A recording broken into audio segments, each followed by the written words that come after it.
Hello and welcome to That Canon Guy's Reviews. Today we'll be reviewing the Canon EOS Rebel XT, otherwise known as the Rebel 350D in the UK and other places. This camera right here. The main features on this camera are reasonably large for the time, 1.8-inch LCD monitor, a nice data display screen, and a good 100% coverage viewfinder. And it also has outputs for video, external flash, remote, shutter, and also it also has a USB port. Okay, so let's look over just what's on this camera, like the buttons and all that stuff. Right now, for testing purposes, I have an 18 to 55 millimeter f3.5 to 5.6 Mark II lens, as well as a 4 gig Lexar Platinum 2 80X compact flash card. So like I said, we're going to look over the front. This will not count. So you have the flash, the pop-up flash here. Let's turn it on so you can see this.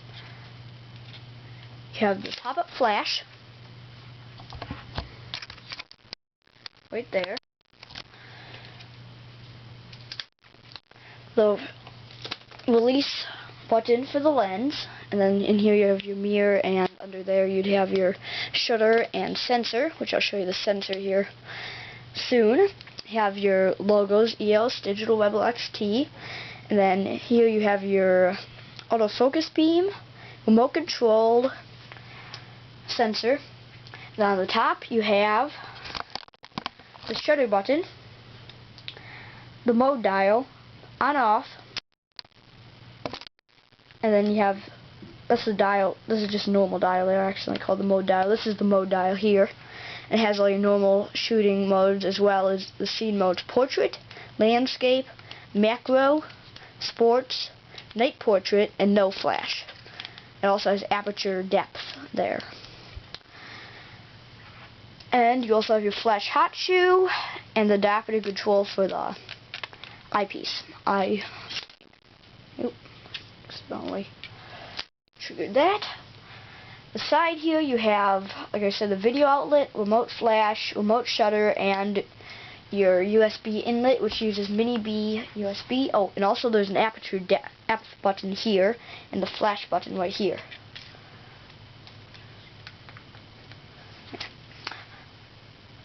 Just a minute here. Pops up. Okay, and then on the back, as you can see, I have the camera turned on here, so you can see the data screen. You have the menu, info, jump, playback, and delete buttons on the left side. On the right side, you have the exposure compensation, shooting mode, direct print, and then you also have your shortcut button. That'll also work as that. The compact flash reading light, so when it's reading or writing to the compact flash card, that'll light up. Show you here if I take a picture. Turn this to manual focus. See, that turns on while it's doing that.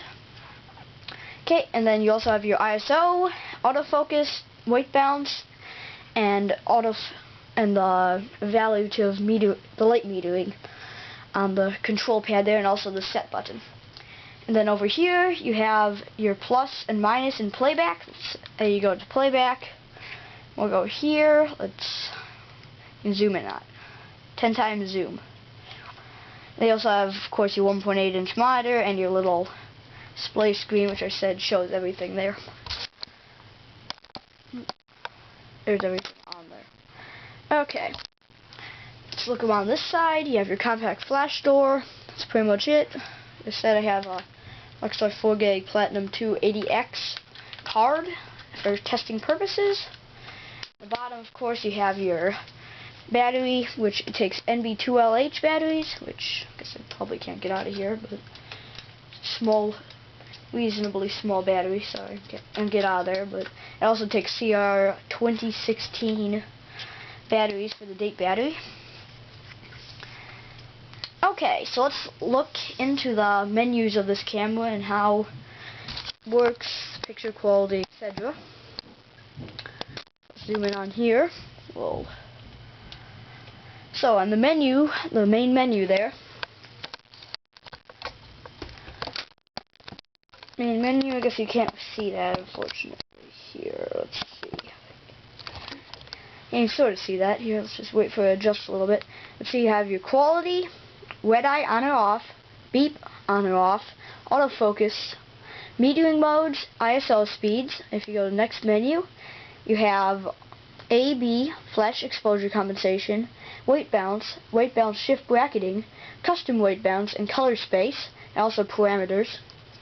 And then in the playback one, you have protect, rotate, print order, autoplay, and review time.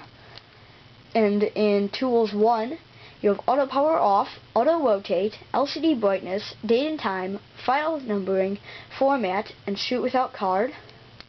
And then last but not least, the tools menu 2, which would be languages, video system, communication, custom functions, clear settings, sensor cleaning, and firmware version, which I have 1.0.3. And just so you know, in this menu system, it's set on program here. Sorry, this camera isn't that good of one, just cheapy. Okay, so then if you go into here, you can also click info to see all your shooting things that you have on right now. See, I'm in the shooting part there. Then in playback, you can navigate through them using this kind of stuff. Office. Took a whole bunch of random pictures here. Test it out. And see, right now I have it in this kind of display mode. You can also go into menu. I guess that isn't how you do it here. I don't think I'm quite sure how you do that. Because I haven't ever looked into that, but that's how you would do that. That's thumbnails. You press minus to do thumbnails. If you're zoomed there, I showed you how you can zoom and all that, and then you also, because you can't zoom anymore.